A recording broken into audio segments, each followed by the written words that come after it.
welcome to Tales at 2. We're not at Cedar Run today, we're at Miss Erin's house. So we're going to be doing Make It Monday. But before I get started, I just want to give everybody a little bit of time to join the stream today. So as you guys all know, Cedar Run's Nature Center is closed. Our wildlife housing area and our hiking trails, as well as our wildlife hospital, are still open. We're still accepting animals and people are still able to come and walk around out at Cedar Run. So anyone that's joining us, welcome. We will be doing Make It Monday today. We're going to be doing wild tea. So I'm going to show you guys 2 different ways to make tea from things that you can find possibly in your backyard, but definitely at Cedar Run and at other parks nearby. First, I'm going to turn these off because they're boiling already on me. So before we get started, does anyone have any questions about what we're doing today? Probably not. It's pretty simple, right?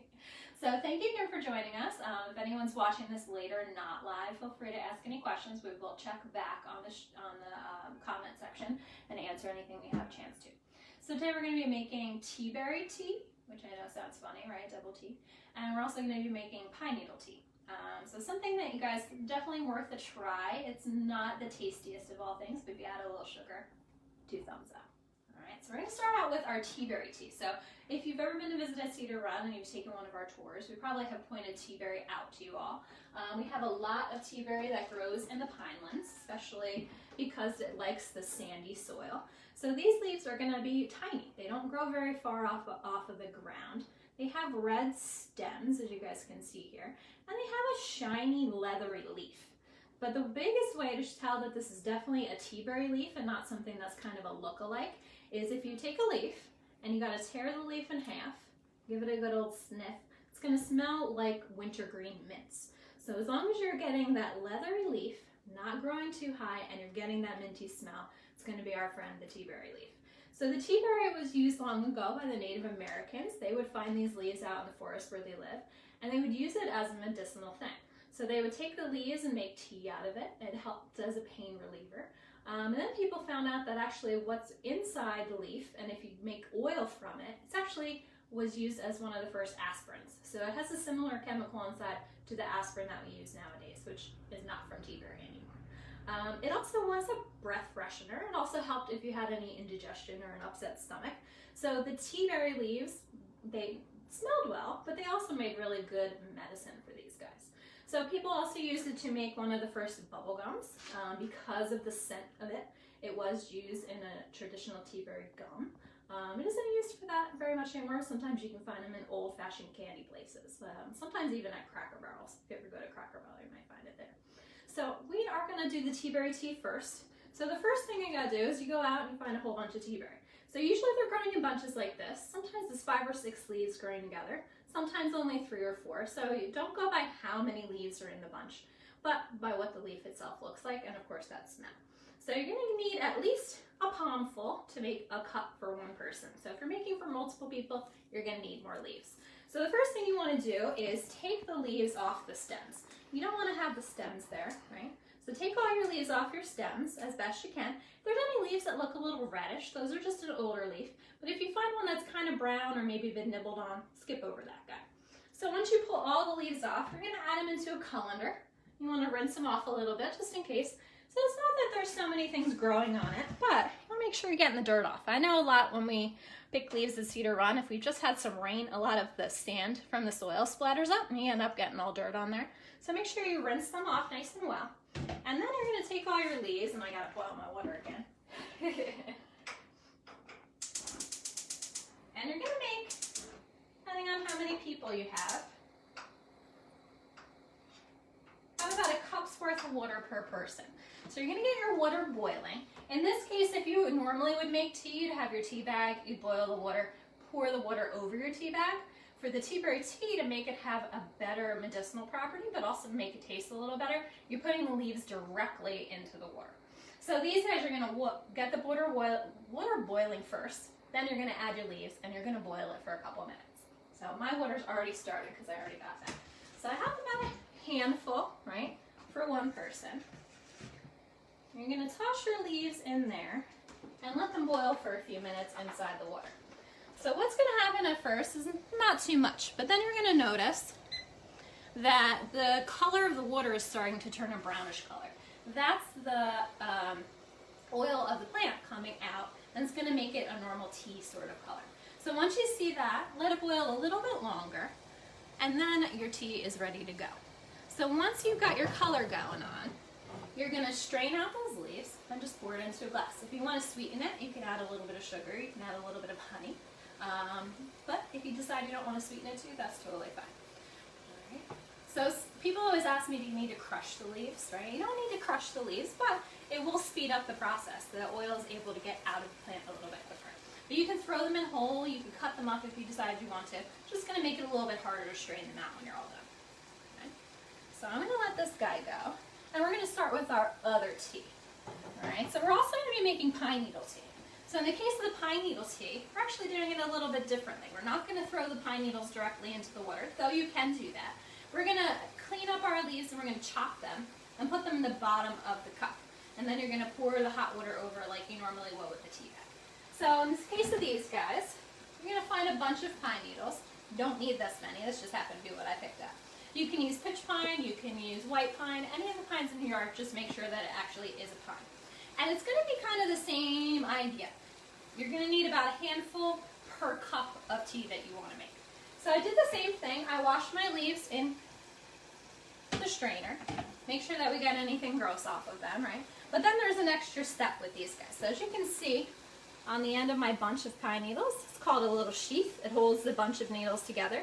You're going to be taking all those sheaths off. Otherwise, they're going to come off when you put them into your tea.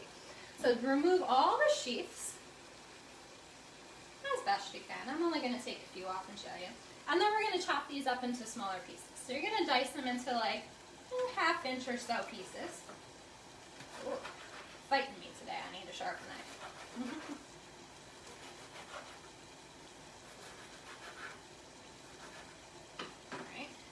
And then for these, you're going to take your bunch, and like I said earlier, about as much as a handful for one person. And put them in the bottom of your cup, and then you're going to add about a cup of water into your cup. And you're going to let them steep, or get the flavor from them into your water, just like you would if you added it in a tea bag. So you're going to let it sit there for a few minutes. Same thing as with the tea berry tea, you can sweeten it if you choose to. Right? Some people leave them in because once they're in for a little while, they sink to the bottom. But you can also pull these guys out. If anyone has any of those fancy loose leaf tea holders, you could put them in a loose leaf tea holder too and pull those out. All right, so those are going to sit for a couple minutes.